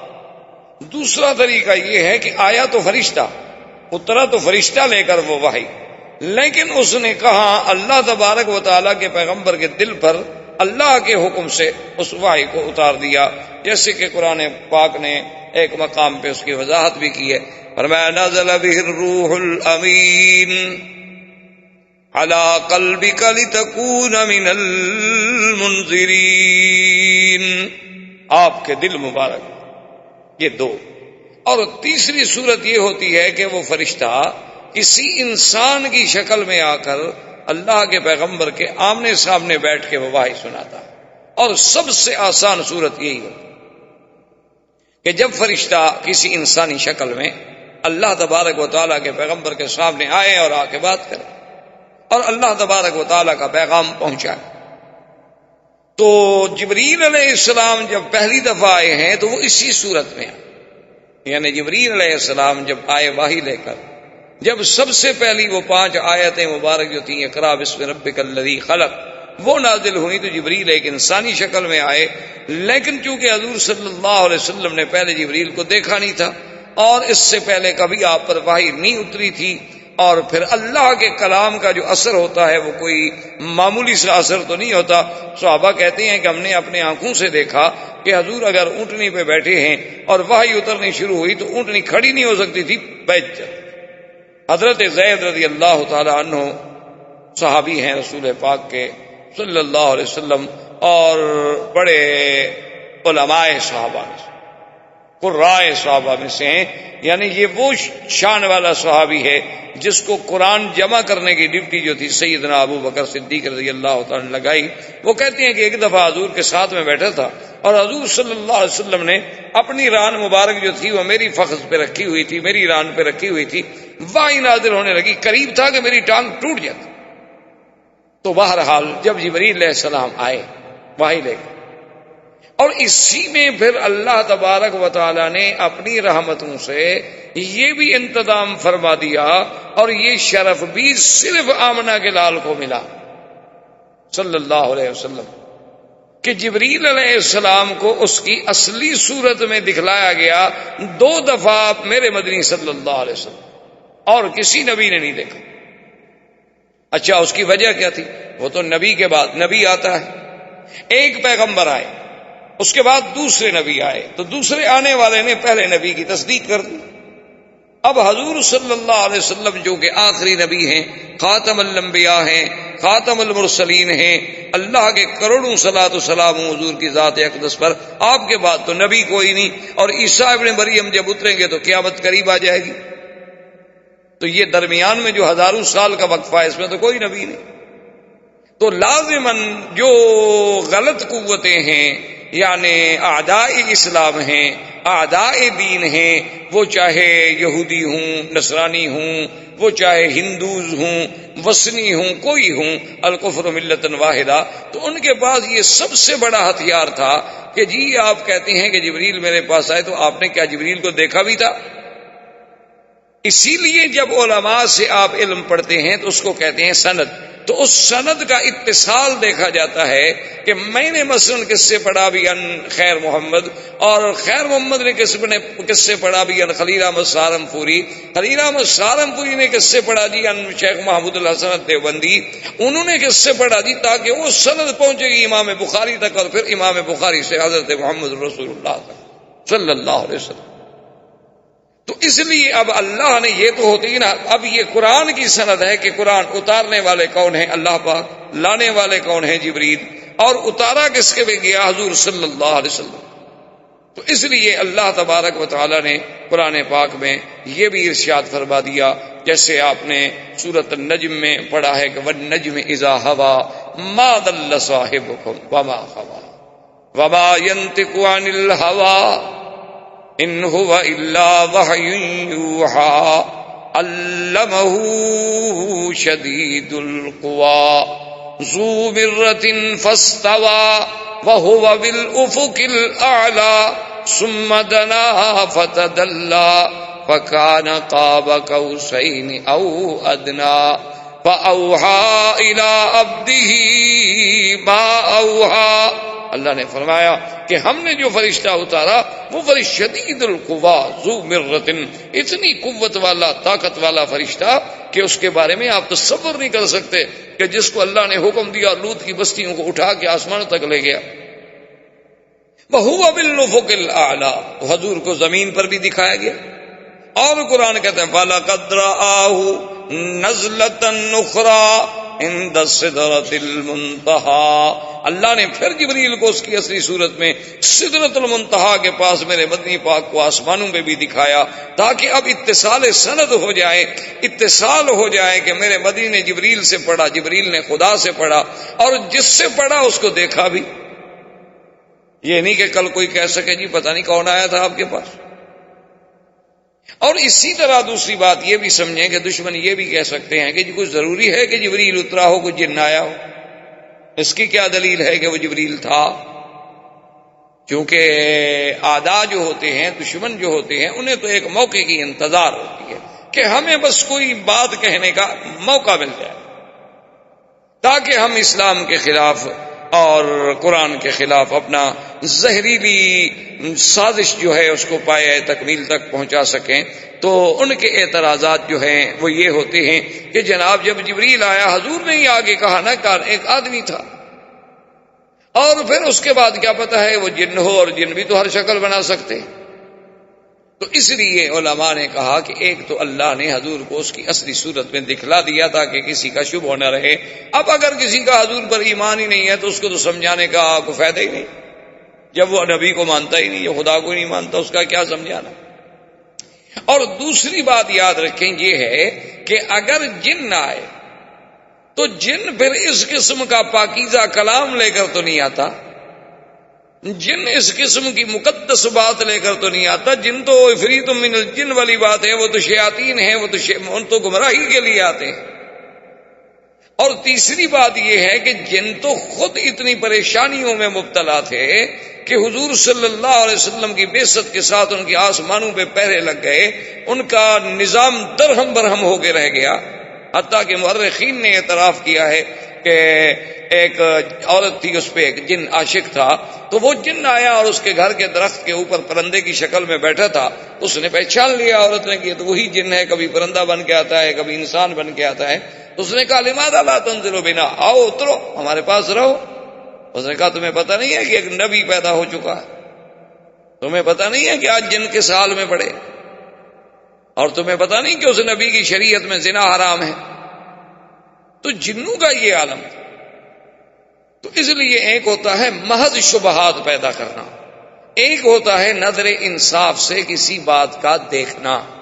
شبہات پیدا کرنا تو بہت آسان، لیکن نظر انصاف سے دیکھا جائے تو اس سے بڑی سچائی کی، حقانیت کی کیا دلیل ہو سکتی ہے کہ وہ پیغمبر جو بوقت وحی کہتا ہے ما انا بقارئ، میں پڑھا ہوا نہیں ہوں، لیکن ایسا کلام لاتا ہے کہ دنیا کا ہر پڑھا ہوا اس کے سامنے دنگ رہ جاتا ہے، تو یہ کیسے جن کا کلام ہو سکتا ہے؟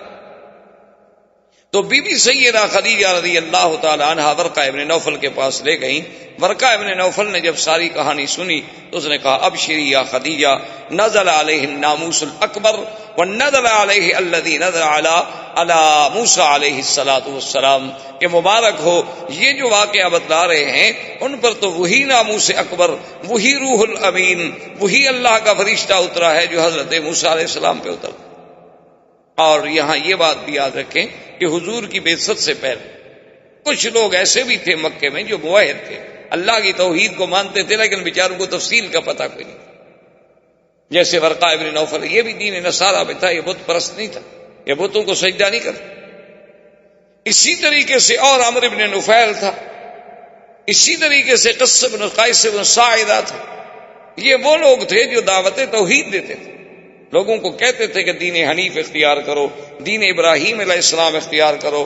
یہ تم جو بتوں کو پوجتے ہو اور بتوں کے آگے سجدہ کرتے ہو، یہ کوئی دین نہیں ہو سکتا.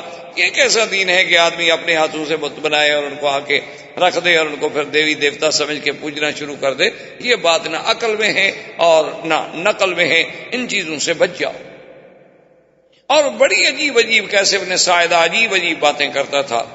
اور اللہ نے خدا کی قدرت دیکھیں، اس کو اتنی بڑی حکمت بھی دی تھی، علم بھی دیا تھا، اور اس کو اللہ نے اتنی بڑی وجاہت دی تھی کہ جب مکے والوں نے اس کی توحید کے سبق سے تنگ آ کے اس کو مکے سے نکال دیا تو اس نے باہر جا کے ایک چشمے پہ ڈیرا لگا لیا.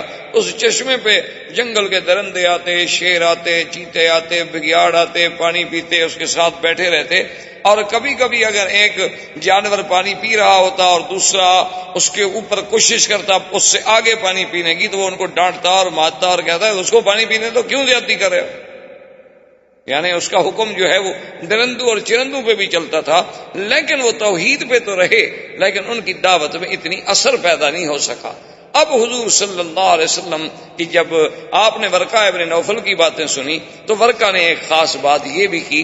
اس نے کہا کہ یا لیتنی، کہ یا رسول اللہ کاش اس وقت میں بھی موجود ہوتا اور میری جوانی ہوتی، تاکہ میں آپ کا انصار بنتا، آپ کا خادم بنتا، آپ کا معاون بنتا، یہ قوم آپ کو مکے سے نکالے. تو حضور صلی اللہ علیہ وسلم بھی جوش میں آگے فرمایا ابا مخرجیہم، بخاری شریف کی حدیث ہے، آپ نے فرمایا ابا مخرجیہم، مکے والے مجھے نکالیں گے. کیوں نکالا تو اس کو جاتا ہے جس کے کردار پہ کوئی بات ہو، مجھے کیوں نکالیں گے. اس نے کہا حضور آپ پریشان نہ ہوں، جتنے نبی گزرے ہیں ان سب کو قوموں نے نکالا ہے، ان سب کو ہجرت کرنی پڑی ہے. حق کہنے والوں پر یہ امتحان آتے ہیں. یہ کبھی نہیں ہو سکتا کہ حق کہا جائے اور تکلیفیں. اس لیے ہمارے ایک عالم دوست فوت ہو گئے، اللہ ان کی قبر پہ رحمت فرمائے. وہ کہتے تھے یہ کبھی نہیں ہو سکتا کہ آدمی حق کہے اور لوگ حلوہ کھلائے. انہوں نے کہا یہ حلوہ کھانے والے جو ہیں نا، یہ سمجھ لو کہ پھر حق نہیں کہتے، ورنہ اللہ کے انبیاء کو تو پتھر ملے اور ہمیں حلوہ آخر کیوں ملتا ہے. اس کا معنی ہے کہ ہم کچھ حق کھل کے کہہ نہیں رہے، ہم کچھ تھوڑا بہت اوپر وہ شوگر کوٹڈ کر رہے ہیں کنین کھلانے کے لیے، اس کے اوپر کوئی میٹھا میٹھا لگا رہے ہیں. ورنہ اگر کھل کے حق کہیں تو اللہ کے نبی کا لوگوں نے حق برداشت نہیں کیا تو ہمارا حق کون برداشت کرے. یہ کیسے ہو سکتا ہے کہ حق الحق مر، حق تو کڑوا ہوتا ہے. یہ تو کبھی ہو نہیں سکتا کہ حق میں میٹھا، حق تو کڑوا لگے گا. تو حضور صلی اللہ علیہ وسلم واپس تشریف لے آئے تو یہ آپ کی نبوت کی ابتدا تھی. سمجھیں، نبوت کا معنی کہ وحی تو اترنی شروع ہو گئی، اب آپ کی نبوت تو شروع ہو گئی. لیکن ایک ہوتا ہے کہ آگے دین کا، تبلیغ کا، رسالت کا، پیغام کا، اوامر کا پہنچانا، وہ ابھی حکم نہیں ملا تھا. پہلا حکم تو صرف اتنا تھا نا، اقرأ باسم ربک الذی خلق، آپ پڑھیں. تو اب حضور صلی اللہ علیہ وسلم، ایک روایت مبارک میں ہے کہ اپنے گھر میں لیٹے ہوئے تھے سیدہ خدیجہ کے گھر میں، اور کپڑا مبارک اوپر ڈالا ہوا تھا. کیونکہ قرآن پاک میں دو مقام پہ لفظ ہے، ایک مدثر اور ایک مزمل. مزمل کا معنی بھی یہی ہوتا ہے کسی کپڑے کا اپنے اوپر لپیٹ کے لیٹ جانا، سو جانا. مدثر کا معنی بھی، دثار کا معنی یہی ہوتا ہے کہ کوئی بڑے سے بڑا کپڑا لے کر یا کوئی بڑے سے بڑا کمبل لے کر، کوئی چیز لے کر آدمی اپنے آپ کو لپیٹ لے اور لیٹ جائے، تو اس کو کہتے ہیں مزمل، اور اسی کو کہتے ہیں مدثر، دثار سے اور تزمیل سے. تو حضور صلی اللہ علیہ وسلم لیٹے ہوئے تھے کہ اللہ کا قرآن نازل ہوا. جبریل علیہ السلام تشریف لائے کہ یا ایھا المدثر قم فانذر، یا ایھا المدثر قم فانذر وربک فکبر وثیابک فطہر والرجز فہجر. اور یہ بھی دیکھیں شان رسول پاک صلی اللہ علیہ وسلم، یہ سب سے بڑی عظمت شان ہے کہ اللہ تبارک و تعالی اپنے محبوب کو خطاب کرے اس کی اسی کیفیت میں جس کیفیت میں وہ لیٹے ہوئے تھے. اے میرے محبوب، کپڑے میں لپٹنے والے، کپڑے میں لپٹ کے لیٹنے والے، اٹھو. اس سے بڑی محبوبیت کی کیا دلیل ہو سکتی ہے؟ کہ آدمی جب خطاب کرے تو اسی کیفیت کو بیان کرے جو اس کی کیفیت. جیسے کہ سیدنا علی رضی اللہ تعالی عنہ ایک دن حضور پاک تشریف لائے اور حضرت علی کے بارے میں پوچھا تو بی بی فاطمہ الزہرا رضی اللہ تعالی عنہا نے عرض کیا کہ یا رسول اللہ، حضرت علی کسی بات پہ ناراض ہو کے گھر سے باہر تشریف لے گئے ہیں. تو حضور ڈھونڈتے آئے دیکھا کہ حضرت علی مسجد میں لیٹے ہوئے ہیں، اور مسجد میں بھی اس انداز میں لیٹے ہوئے ہیں کہ ایک کچی اینٹ سرانے کی نیچے رکھی ہوئی ہے مٹی کی، اور اسی مٹی پہ لیٹے ہوئے ہیں، کوئی پرچھا بھی نہیں، کوئی نیچے بستر بھی نہیں، کوئی کپڑا بھی نہیں، کچھ بھی نہیں. تو آپ کے بال مبارک میں اور مٹی لگی ہوئی ہے. تو حضور نے بھی اسی محبت میں اٹھایا، فرمایا قم یا ابا تراب، قم یا ابا تراب، اے مٹی کے باپ اٹھو. تو یہ محبوب کی ایک محبوبیت کی کیفیت ہوتی ہے کہ آدمی اس کو اسی کیفیت میں خطاب کرے. حضرت علی کی کنیت تو ابو الحسن تھی، آپ کے سب سے بڑے بیٹے حضرت حسن تھے، تو آپ کی کنیت تو ابو الحسن تھی. آپ کے اس کے بعد حضرت حسین تھے، لیکن ان کو یہ حضور کا پیارا خطاب جو تھا وہ اتنا بھایا اور اتنی کنیت پسند ہے، انہوں نے کبھی آج کے بعد مجھے ابھی تراب ہی کہا کرو. میں اپنی کنیت چھوڑ سکتا ہوں لیکن حضور کی محبت سے دی ہوئی کنیت کو نہیں چھوڑ سکتا. تو یہ معمولی سی بات نہیں ہوتی کہ اللہ اپنے نبی کو اس محبت سے اور اس انداز سے مخاطب فرمائے، یا ایھا النبی یا ایھا الرسول. جیسے فرمایا یا زکریا یا عیسیٰ یا آدم، ٹھیک ہے، لیکن اس کیفیت میں کہ اے کپڑے میں لپٹنے والے، یا ایھا المدثر قم فانذر.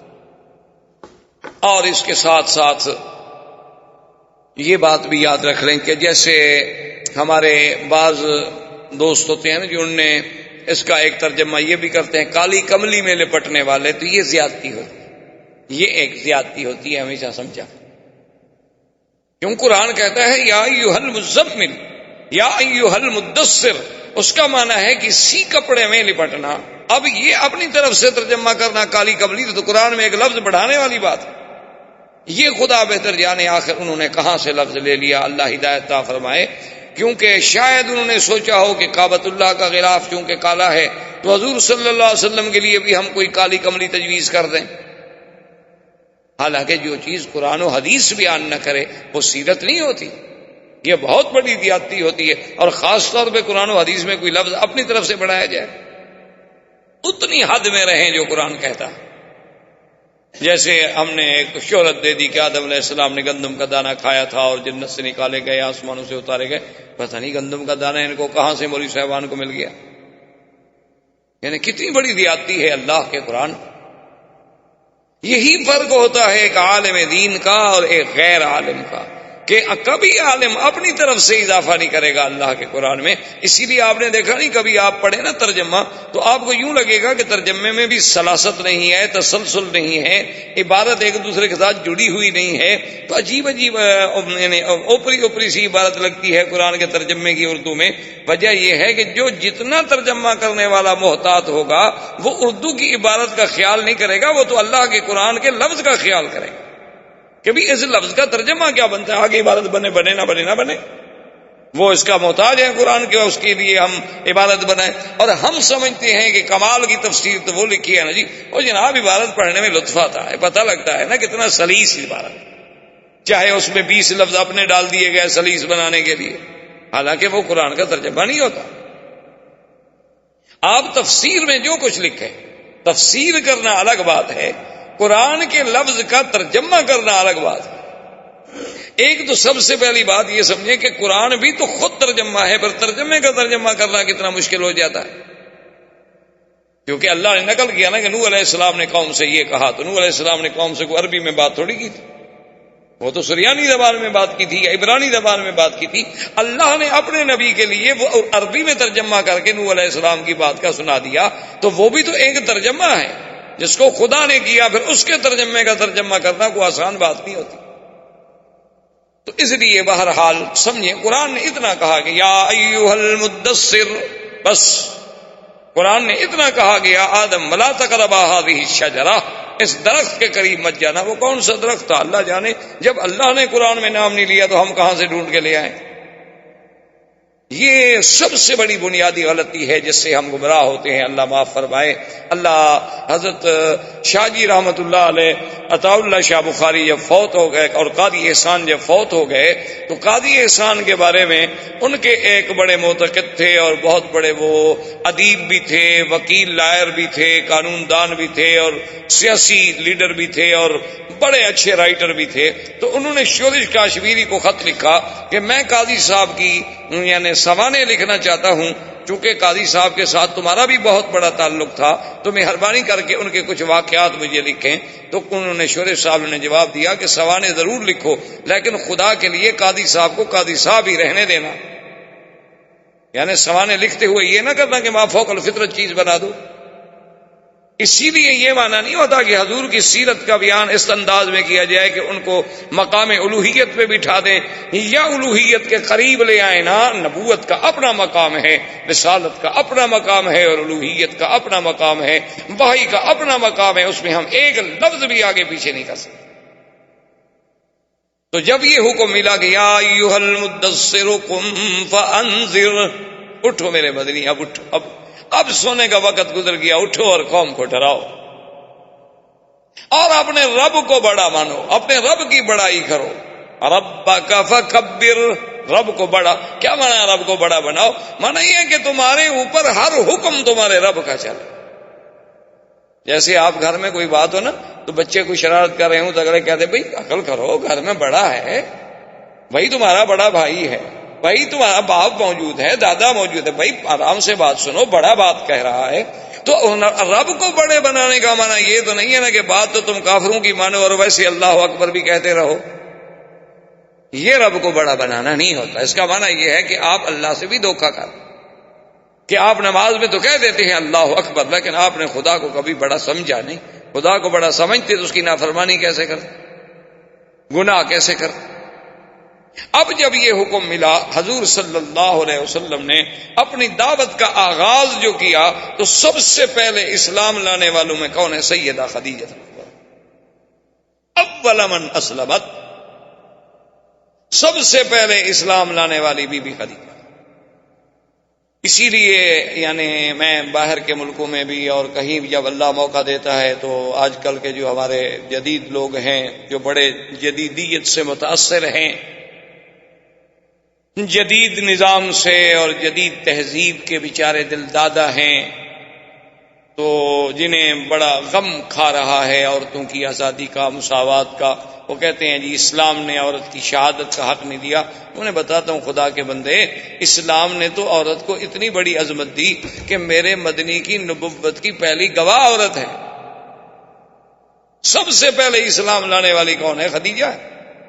اسلام نے تو اتنی بڑی عزت دی ہے عورت۔ اب سیدہ خدیجہ اسلام لانے کے بعد حضرت زید اسلام لائے۔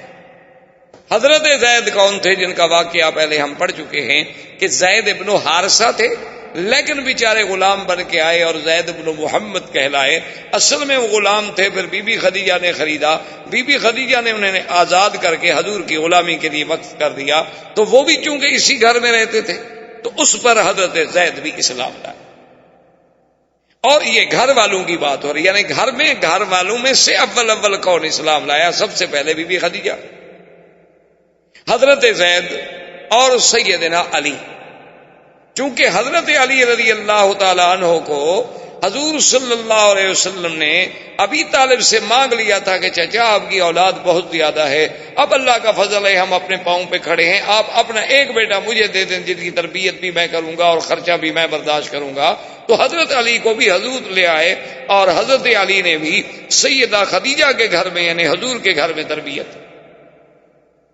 اور اسی لیے حضرت علی کے بارے میں آتا ہے نا کہ آپ کا لقب تھا کرم اللہ وجہہ، مانا یہ تھا کہ اللہ آپ کے چہرے کو عزت دے، اس لیے کہ آپ نے کبھی کفر میں بھی اور بچپن میں بھی کبھی بت کو سجدہ نہیں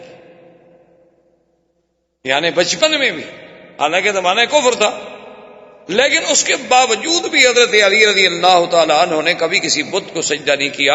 حضور سرکار دو عالم صلی اللہ علیہ وسلم نے اس ابتدائی یعنی نبوت سے پہلے بھی کبھی کسی بت کے سامنے نہیں جھکے.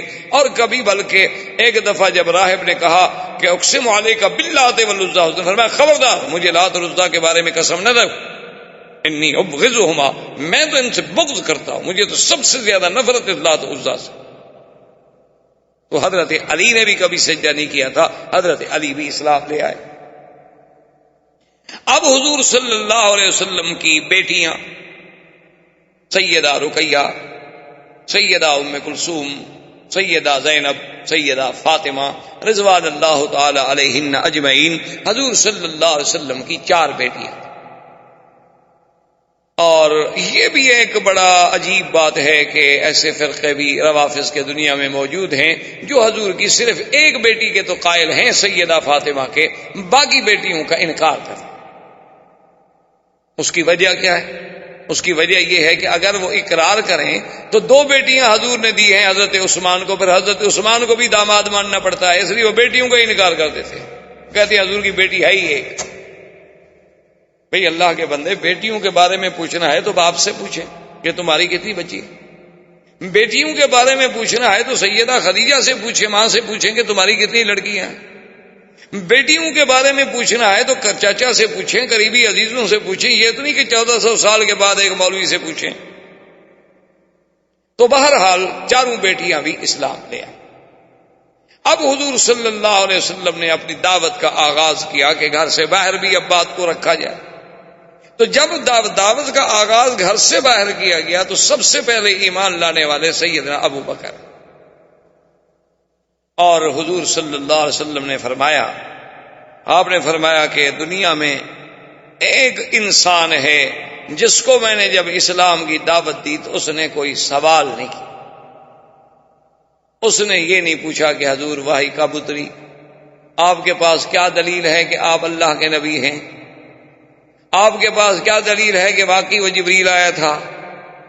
انہوں نے کہا یہ پہلا شخص ہے سیدنا صدیق کہ میں نے دعوت اسلام دی، اس نے کہا قبلت اشہد ان لا الہ الا اللہ واشہد ان محمد رسول اللہ. اسی لیے حضور فرماتے تھے کہ واللہ مجھے اللہ کی قسم ہے لو وزنا ایمان الامت کلھا، کہ اگر ایک ترازو میں میری پوری امت کا ایمان رکھا جائے اور ایک پلڑے میں ابو بکر کا ایمان رکھا جائے لرجح ایمان ابو بکر، ابو بکر کا ایمان زیادہ بھاری ہو گیا.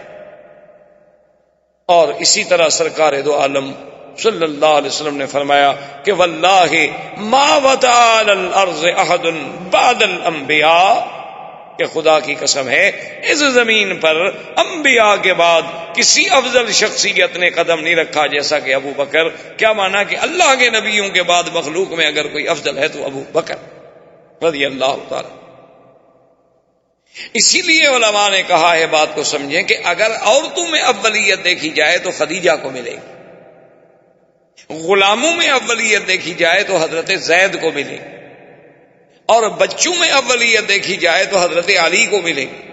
لیکن باشعور اور سمجھدار اور عین رشد والے سن میں اگر اولیت دیکھی جائے تو ابو بکر کو ملے گی، چونکہ حضرت علی ایمان لائے لیکن بچے تھے، بی بی خدیجہ اسلام لے آئی لیکن عورت تھی، زید اسلام لے آئے غلام تھے لیکن آزاد، اور سرزمین حرم کا، سرزمین مکہ کا ایک عظیم معروف انسان، وہ ایمان لانے. اسی لیے علماء نے لکھا کہ سب سے پہلا ایمان لانے والا کون ہے؟ ابو بکر، چونکہ باقی یا تو غلام ہے، حضور کی بیوی ہے، یا حضرت علی بچے.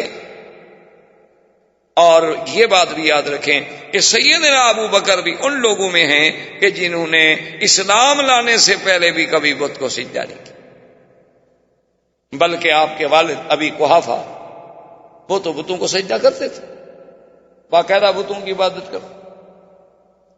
تو وہ حضرت صدیق کو بڑا زبردستی پکڑ کے لے جاتے کہ بھائی تم بھی تو میرے ساتھ چلو نا، کبھی میرے خدا کے سامنے بیٹھ کے عبادت کرو، کچھ تضرع کرو، کچھ عاجزی کرو، تم کبھی بھی نہیں آتے ہمارے ساتھ. تو حضرت ابو بکر صدیق کسی طریقے سے، کسی بہانے سے، اب باپ سے آدمی کیا کرے، باپ سے نہ تو لڑ سکتا ہے، نہ جھگڑ سکتا ہے، نہ باپ کے آگے زور سے بات کر سکتا. تو کوئی نہ کوئی بہانہ کر کے حضرت صدیق ادھر ادھر ہو جاتے.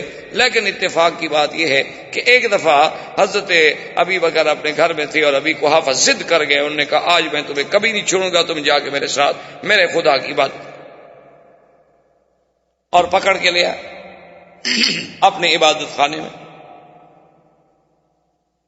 جب آ گئے تو حضرت صدیق فرماتے ہیں کہ اب میرے لیے کوئی چھٹکارا نہیں تھا, تو اللہ نے میرے دماغ میں بات ڈالی. میں نے کہا ابا جان بات یہ ہے کہ آپ جائیں, آج میں علیحدہ بیٹھ کے اس مسئلے پہ غور کرتا ہوں اور پھر علیحدہ بیٹھ کے عبادت کروں. ابا خوش ہو گئے, والد چپ کر کے چلے گئے. حضرت صدیق فرماتے ہیں جب مجھے تسلی ہو گئی کہ ابا دور چلے گئے, اب نہیں آئیں گے, میں نے جا کر دور سے دیکھ لیا اور دروازہ بند کر کے آیا, اور میرے باپ کا وہ جو خدا بنا کھڑا تھا, میں نے اس سے کہا کہ بھائی مجھے پانی پلاؤ, مجھے پیاس لگی ہے, پانی چاہیے. اب وہ کیا بت کیا بات کرے. میں نے کہا چلو پانی وانی نہیں تو کوئی روٹی شوٹی کھلا دو. تو اب روٹی کیا کھلائے جی, بت کیسے روٹی کھلائے گا. تو کہتے ہیں میں دور گیا, میں نے ایک بڑا پتھر اٹھایا, پتھر اٹھا کے آیا, پھر دروازہ اندر سے بند کیا. میں نے کہا بات سنو, تم میرے باپ کے خدا ہو, نہ مجھے پانی پلاتے ہو نہ کھانا کھلاتے ہو, تو چلو میں تمہیں توڑتا ہوں, کم سے کم اپنی حفاظت تو کرو. اور میں نے پتھر مارا اور ٹکڑے ٹکڑے. یہ کیسے خدا ہو سکتے ہیں پتھر کے خدا. اور پھر میں چلا آیا. بعد میں جب ابی قحافہ گئے, انہوں نے جا کے جناب اپنے عبادت خانے میں جا کے دیکھا تو عجیب منظر تھا کہ خدا ٹوٹا ہوا ہے. خدا کو بندہ توڑ دے, لیکن جب اللہ عقل چھین لے تو پھر کیا ہو سکتا. اب جناب انہوں نے جا کر واپس آئے بڑے غصے میں, بڑے جوش میں, اور ابی بکر کی والدہ سے کہا کہ پتہ ہے تمہیں تمہارے بیٹے نے کیا کیا. اس نے کہا مجھے تو نہیں پتا. اس نے کہا کیا کیا. وہ تو میرے خدا کی توہین کر دی, اہانت کر دی, ایسا کیا ایسا کیا. کہاں ہے ابی بکر, آج میں نہیں چھوڑوں گا, اس کو سزا دوں گا. تو ابی بکر کی اماں نے کہا کہ ابی قحافہ جلد بازی نہ کرو, بات کو ذرا ٹھنڈے دل سے سنو اور سمجھو. انہوں نے کہا کیا بات ہے. اس نے کہا بات سنو کہ جب یہ ابو بکر میرے پیٹ میں تھا تو میں جب جنگل سے گزرتی تھی تو آواز آتی تھی کہ یا امت اللہ بالتحقیق ابشری بالولد العتیق لقبه فی السماء صدیق وهو للنبی صاحب ورفیق. آواز آتی تھی کہ اے اللہ کی بندی, تمہیں مبارک ہو, تمہارے پیٹ میں ایک ایسا بچہ ہے کہ جس کا آسمانوں میں لقب صدیق ہے, اور جو زمین میں ایک نبی پیدا ہوں گے اور یہ اس کا رفیق ہوگا. تو بی بی نے کہا ان ابنی لہو شأن, ابی قحافہ میرا بیٹا بڑا شان والا بیٹا ہے, اس کو مت مارنا, اس نے جو کچھ کیا ہے بس بھول جاؤ. ابی قحافہ نے کہا اچھا عجیب بات. تو یعنی آپ اندازہ کریں کہ اللہ تبارک و تعالیٰ کے نبی سرکار دو عالم, اللہ کے کروڑوں صلاۃ والسلام میرے نبی پہ, آپ نے کتنی پیاری بات کی. فرمایا ان اللہ اختارنی ثم اختار لی اصحابی فجعل منہم اصحاری وانصاری. اللہ نے مجھے ساری مخلوق میں چن لیا اور میرے لیے پھر میرے صحابہ کو بھی خود چن لیا, ساتھی بھی اللہ نے چنے. کہ جیسے سرکار دو عالم صلی اللہ علیہ وسلم کی اماں سیدہ آمنہ کہتی تھیں کہ میں جب کہیں سے جنگل میں پہاڑوں میں سے گزرتی تھی تو آواز آتی تھی کہ آمنہ تو مبارک ہو, ابشری فانک قد حملت بمحمد, کہ تم اس بچے کے حمل سے حاملہ ہو جس کا نام محمد مصطفیٰ ہے. اور میں حیران ہوتی تھی کہ آواز کہاں سے آ رہی ہے, مجھے پتہ نہیں لگتا. اور خود حضور فرماتے ہیں کہ ابھی مجھے نبوت بھی نہیں ملی تھی, اور میں گزرتا تھا تو پہاڑ مجھ پہ سلام پڑھتے تھے کہ الصلاۃ والسلام علیک یا رسول اللہ صلی اللہ علیہ وسلم. اور پھر صدیق, تو سب سے پہلے ایمان لانے والوں میں سیدنا صدیق. اور پھر ہماری طرح کا ایمان تو نہیں تھا نا جی, جیسے ہمارا ایمان تو یہ ہوتا نا کہ چلو بھائی ٹھیک ہے نماز پڑھیں روزہ رکھیں, چھوڑو یار دوسرے کو کیوں ڈسٹرب کرتے ہو, دوسرے کے معاملے میں ہمیں کیا پڑی ہے بھی ہم ٹانگ اڑائیں. یہ ہمارا عجیب اسلام ہے. حالانکہ ہم شرعاً پابند ہیں کہ انتم خیر امت اخرجت للناس تأمرون بالمعروف وتنہون عن المنکر. یہ نہیں کہ جی نہیں جی چھوڑو جی تم اپنی بگڑی بناؤ, جی تمہیں غیروں سے کیا, جی تمہیں اوروں سے کیا. یہ تو کافروں کا فلسفہ ہے. اس کا اسلام سے کوئی تعلق نہیں. اسلام کہتا ہے اپنی بھی اصلاح کرو، اپنے ساتھیوں کی بھی اصلاح کرو، اپنے گھر والوں کی بھی اصلاح کرو، اپنے دوستوں کی بھی اصلاح کرو، ہر آدمی کو بھلائی کا حکم کرو اور برائی سے روکو. احباب کرام، اس کے بعد اب آپ اس مبارک سلسلے کی CD نمبر 6 سماعت فرمائیں.